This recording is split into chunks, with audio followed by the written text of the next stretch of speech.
and Ignition is promising to be the world's first client engagement and commerce platform for professional services businesses to streamline how they engage clients and get paid. Over 5,000 accounting and professional service firms around the world use Ignition to win new business. Joining me now is Guy Pearson from Ignition. Welcome to the program. Thanks so much, Mike. Great to be here. No worries at all. It's an interesting one to cover. Can you start by telling us a little bit more about Ignition beyond sort of what I outlined there? Yeah, sure. So I'm a recovering accountant that started an accounting firm at the ripe old age of 25 in 2009 as sort of Xero and cloud ledgers became a thing. Skype existed, Google Suite, and very much transitioned from then into how do I solve the business of running an accounting firm and giving better client service to SMBs. And through that process, I couldn't find anything out of the box and ended up building a software company to solve that problem. And as we've grown, we've realized that it's not just accountants that we help. And so we've got about 20% of our customer base that is now outside of the accounting and bookkeeping vertical. And effectively, as I've explained to my mum, we're Shopify for services. So the client engagement and commerce platform is sort of quotes, proposals, contracts through to billing, collections. So when you engage for a piece of work, or you sign a contract, or you issue one and it's signed, you get paid for what you do, and there's transparency between the two parties around what services are going to be provided for how much and when it will be billed and collected. Absolutely. So it sounds simple, being quite a complicated thing to build, but it's happy to be here today and excited about the future for ourselves. Absolutely. Guy, now I understand humans are awkward creatures, especially in the business world. You can come across a lot of different characters. But what motivated you and the team at Ignition to look into these awkward client situations that can occur in a professional space and sort of hopefully help people with communications and such?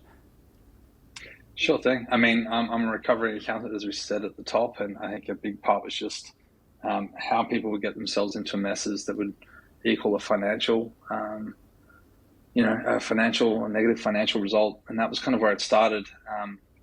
We had inklings around some other things. And so that may come out of it, like negative effects on mental health, poor internal workplace culture, bad customer feedback surveys, all those sorts of things. And we thought that some of those things might result out of the survey around what conversations they avoided and what were the outcomes. And that's definitely what we found with sort of 9 out of 10 of our survey respondents from around the world, basically saying that they avoided awkward conversations that usually led to a loss of fees and negative impacts on their team. And that's the thing, isn't it? But I guess your research that you mentioned there said that almost every accountant has avoided or delayed an awkward client conversation.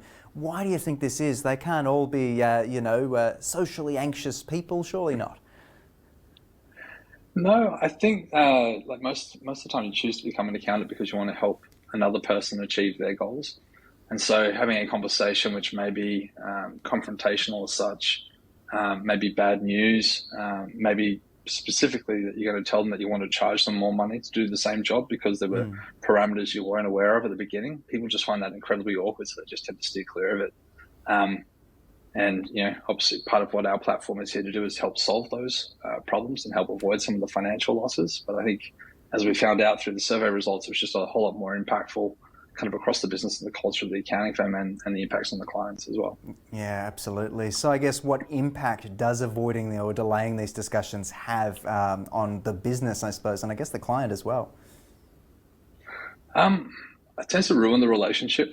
So if we think about the two parties, like an accountant is supposed to be your trusted advisor, right? You're supposed to be able to talk to them about family planning, business planning, whether or not I should buy a property, what the future of my life financially looks like. And so it tends to ruin the trust and therefore either creates a void in the relationship, which is not great for the longevity of that, but also potentially can actually result in a lost client. And so what we saw is that, sorry, you go, mate. Oh, no, I was just going to say it makes so much sense when you lay it all out like that, and of course the loss of the client based on those decisions, but do continue. That's right. And so most of the time the accountant in this case will just avoid having the conversation and kind of wear the negative costs on themselves and their own business, which then starts the question if you lose profits, you can't hire people to improve the baseline service, and it almost ends up in a negative spiral in addition to a financial loss for the actual owners of the accounting firm as well. So it ends up resulting in sort of worse client experience as well as less profits for the accountant, and it doesn't sort of end too well. And we tend to find that most of this results in about 100K a year per firm, was what the survey data came back at. Anecdotally, from my experience, I've seen it a lot higher, and I've seen it at zero. So it's a fairly nice little average in the middle there, but it's still a meaningful sum of money, and that could be a person whose whole job, if the company had made that money, who can basically just look to improve the client service. So I think there's just a huge opportunity there to try and figure out how we solve this as a profession, and we'd like to think we play a small part. Absolutely. So Guy, just to wrap for me, what advice would you have surrounding this, just to tie it all up? Sure. Clear, transparent conversations around what you're doing for your clients, how much you're going to charge them, and when it's going to be billed. And then when things happen and parameters change in the relationship between the two business parties, make sure you have an open and honest conversation listing out the facts, previous assumptions, and what's changed.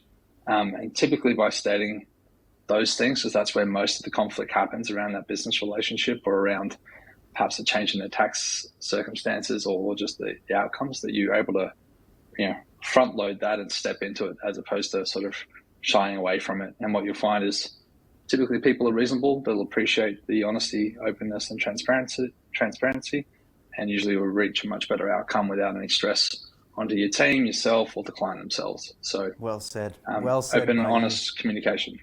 There it is. Well said by you, Guy. Thank you so much for joining us on the program, talking to us a bit about Ignite and what you guys get up to, and of course, clearing up some of those awkward discussions that we generally have to have. So appreciate your time.